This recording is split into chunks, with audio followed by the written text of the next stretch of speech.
Hi children, this is Sanjay Kumar and you are watching me on YouTube with Sanskar Sagar Public School.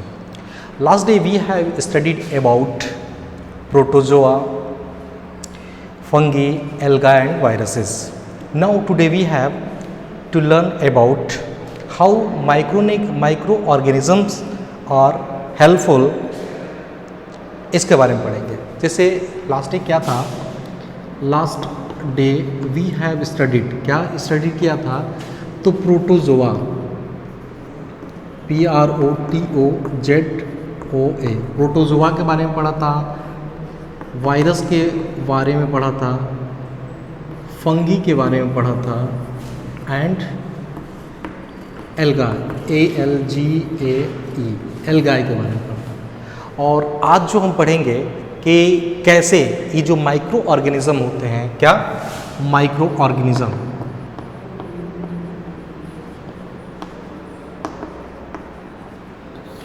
ये कैसे helpful है, how it will helpful.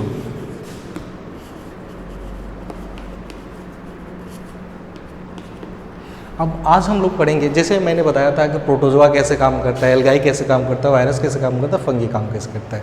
अब ये क्या है, these are micro organism, और हमको आज सीखना है कि हाउ इट विल हेल्प या हाउ इट विल हेल्पफुल, हम लोग के लिए कैसे ये हेल्पफुल है, इसको आज हमको देखना है.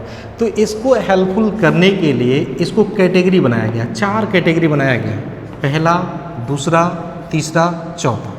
जो पहला कैटेगरी हेल्पफुल होता है उसका नाम हम लोगों ने रखा है क्या, कमर्शियल.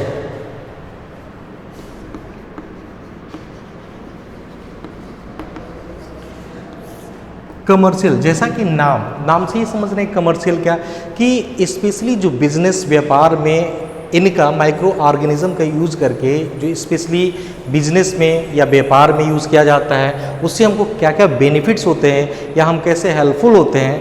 तो पहला ये हुआ. दूसरा होता है, वो होता है मेडिकिनल, मेडिकिनल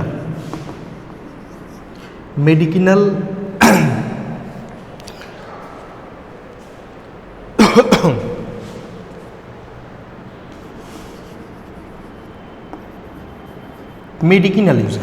मेडिकिनल यूजेस क्या होता है कि कैसे वो मीन्स मेडिकल मीन्स कैसे उपचार के क्षेत्र में जहाँ मेडिसिन्स बनते हैं, जहाँ वैक्सीन्स बनते हैं, कैसे वहाँ पे यूज़ होता है. तीसरा जो यूज़ है वो है एग्रीकल्चरल.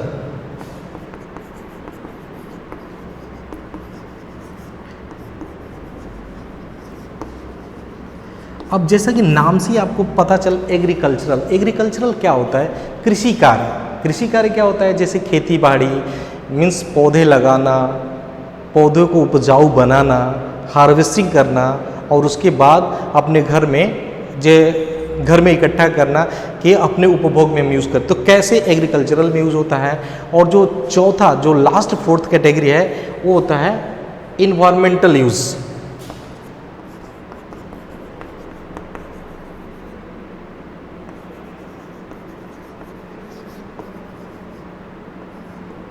इन्वायरमेंटल यूज मीन्स जो हमारा वातावरण है, जो हमारे आसपास का जगह है, उसमें क्या क्या यूजेस हैं,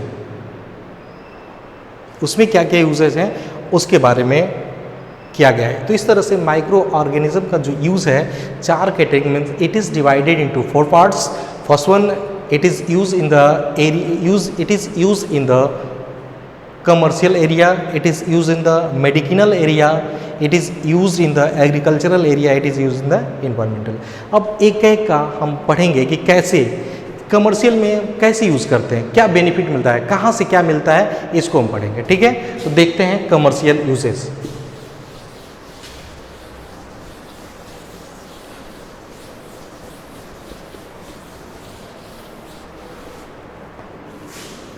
कमर्शियल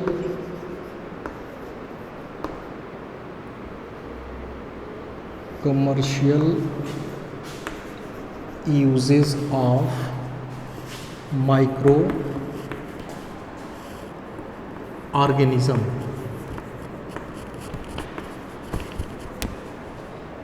माइक्रो ऑर्गेनिज्म। ओके, देखिए सबसे पहले क्या देखेंगे,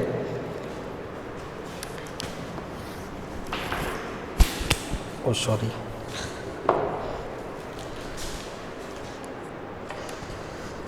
सबसे पहला जो है मेकिंग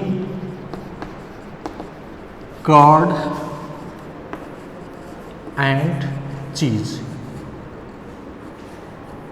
अब देखिए नाम से ही पता चल रहा है मेकिंग कर्ड, कर्ड क्या होता है, दही, चीज़ क्या होता है, पनीर। मीन्स दही और पनीर बनाने में माइक्रो ऑर्गेनिज्म का यूज़ किया जाता है।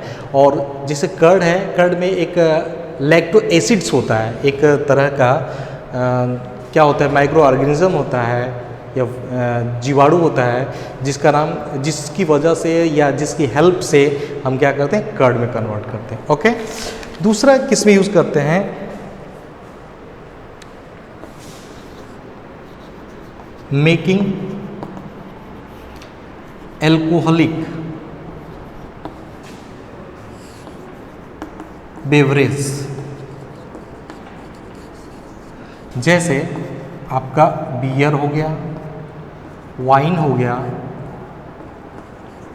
इनका यूज करते हैं। ठीक है, तीसरा जो है ब्रेड। ब्रेड आप जानते ही हैं कि जो ब्रेड होता है, जैसे हमारे यहाँ जो हम लोग ब्रेड खाते हैं, परिवार का ब्रेड है, क्या क्या बहुत सारी कंपनियाँ आती है। हमारे घर में भी जो ब्रेड बनता है, रोटी बनती है, उसमें भी कहीं ना कहीं माइक्रो ऑर्गेनिज्म का यूज़ है, वो हेल्पफुल है।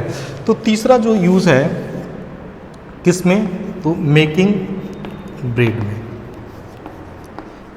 तो आप इसको ध्यान रखेंगे, अगर आपसे पूछा जाएगा कि commercial uses of micro, what is the commercial uses of micro, question इस तरह का कि what is uses of micro organism on commercial level, या what is the commercial uses of micro organism. तो आप यही तीनों देंगे कि making curd and cheese, making alcoholic beverages, and third making bread. Okay, अब आते हैं, कमर्शियल को हटा देते हैं, अब हम आएंगे किस पे, सेकेंड मैंने जो टॉपिक दिया था, सेकेंड मैंने क्या दिया था, मेडिसिनल यूजेस।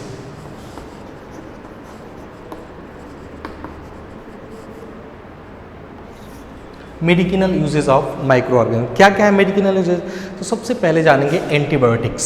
एंटीबायोटिक्स बनता है, उसके बाद क्या बनता है, तो वैक्सीन्स बनता है। एंटीबायोटिक्स बन गया, वैक्सीन्स बन गया, और क्या बोलते हैं, फूड सप्लीमेंट। देखिए सबसे पहले जो बनता है मेकिंग क्या,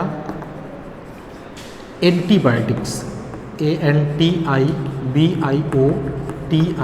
एंटीबायोटिक। सेकेंड जो है मेकिंग क्या, vaccine, VACC, vaccine, CINES, vaccines. And third जो है supplement, food supplement.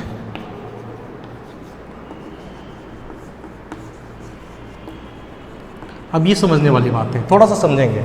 Making antibiotic means किसका किसका यूज हो रहा है, मीन्स स्पेशली यूज हो रहा है माइक्रो ऑर्गेनिज्म का।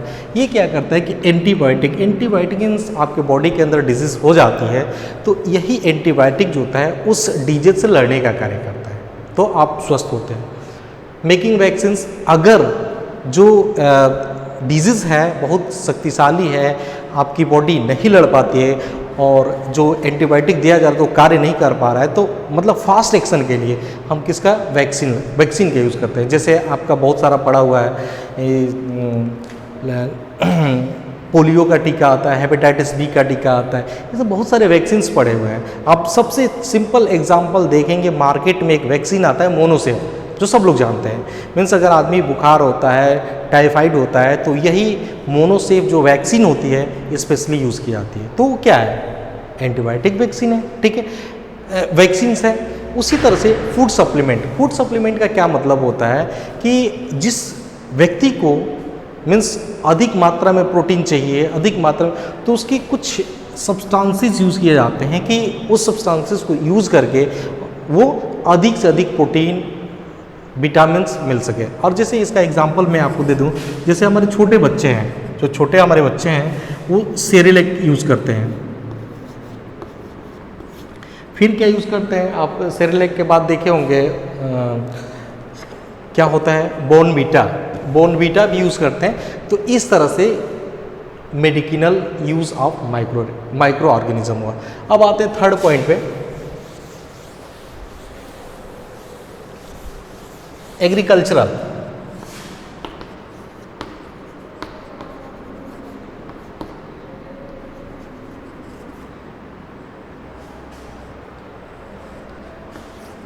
agricultural uses of what by agriculture CULTURAL agricultural uses of micro organism. अब इसका देखते हैं कि क्या है। तो सबसे पहले आप देखेंगे कि नाइट्रोजन जो होता है, नाइट्रोजन ये कहाँ पाया जाता है? आपको ये सॉइल में पाया जाता है। वैसे सॉइल में तो बहुत सारी चीज़ें पाई जाती हैं, लेकिन ये नाइट्रोजन को क्या करता है, कंपाउंड में कन्वर्ट करता है, कंपाउंड में, जिसका मैंने पिछले चैप्टर में नाम लिखा था TNP करके, TNP। ठीक है, तो TNP क्या होता है कि ये जो होता है एग्रीकल्चर नाम से पता चल रहा है कि कहाँ पे यूज़ होगा। तो स्पेशली यह खेतों में यूज़ होगा, यह पौधों के ऊपर अप्लाई होगा। किस लिए?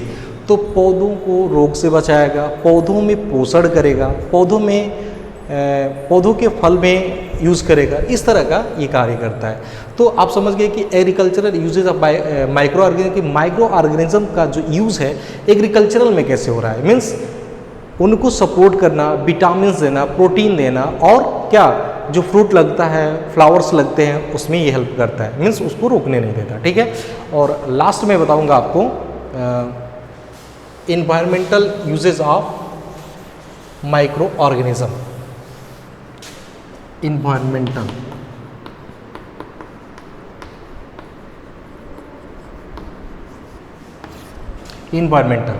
देखिए क्या होता है कि हमारे पास दो होते हैं, एक होता है बैक्टीरिया और दूसरा मैं नाम लूँगा फंगी। ये दो हैं, ठीक है। और भी बहुत सारे हैं, जैसे मैंने नाम लिया था प्रोटोजोआ का नाम लिया था, बहुत सारे इस तरह के हैं माइक्रो ऑर्गेनिज्म।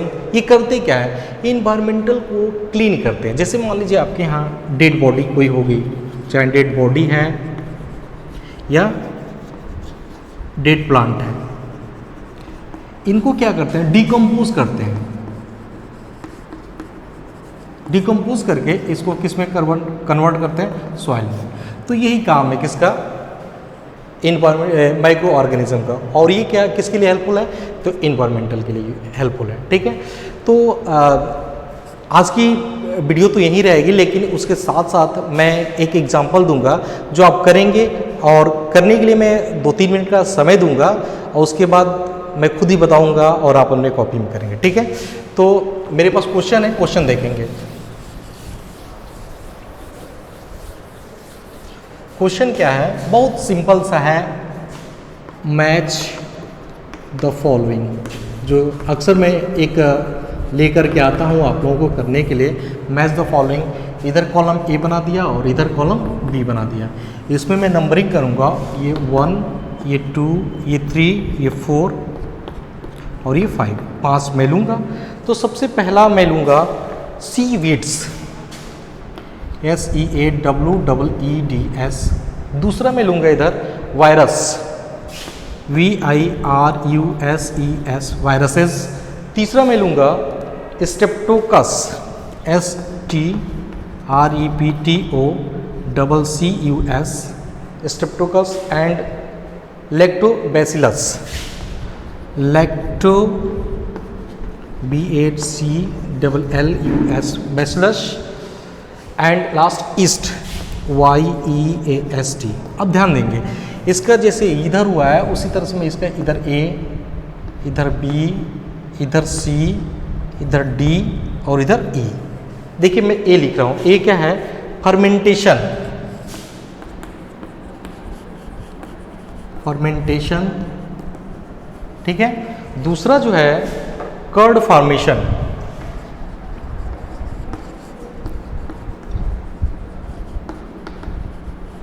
Curd formation. तीसरा जो है मल्टी सेलुलर एल्गाई,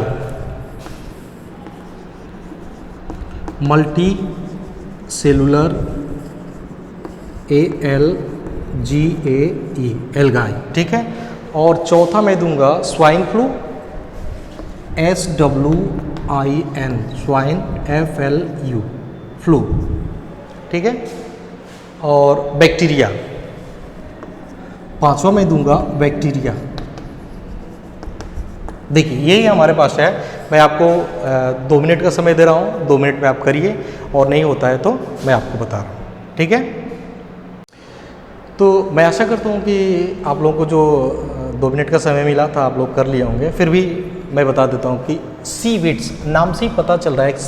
सी का मतलब क्या होता है? समुद्र। वीड्स ये जो होता है ये किसी में जो मल्टी सेलुलर एल्गाई है, ठीक है। वायरसेस, वायरस आपने सुना होगा, बर्ड फ्लू होता है, स्वाइन फ्लू होता है। ये किसके कारण से होता है? स्वाइन फ्लू किसके कारण से होता है? वायरस। सिंपल है, तो ये 2 का हो जाएगा ये, ठीक है। स्ट्रेप्टोकस ये बैक्टीरिया, सिंपल है, ये हो गया बैक्टीरिया, ठीक है। लैक्टोबैसिलस ये जो होता है, मैंने बताया था कि एक लैक्टो एसिड होता है जिसकी वजह से हमारा कर्ड क्रिएट होता है। जैसे कर्ड कैसे बनता है कि 1 स्पून जो कर्ड है आपको गर्म दूध में डालना होता है, तो उसके जो लैक्टोबैसिलस जो वायरस होते हैं, लैक्टोबैसिलस जो एसिड्स या वायरस होते हैं, वो क्या करते हैं, उसको पूरा फॉर्मेट कर देते हैं। तो ये जो लैक्टोबैसिलस है इसका संबंध किससे? बी से। लास्ट बच गया एक, जो बचा है वो लास्ट हो जाएगा। तो ईस्ट का संबंध किससे है? तो फर्मेंटेशन से। मैं आशा करता हूँ कि ये वाला जो मैच द फॉलोइंग आप बहुत अच्छे से समझे होंगे। इसको 2-3 बार आप प्रैक्टिस करेंगे तो निश्चितली definitely you will have some ideas how will you match the following. Okay, thank you.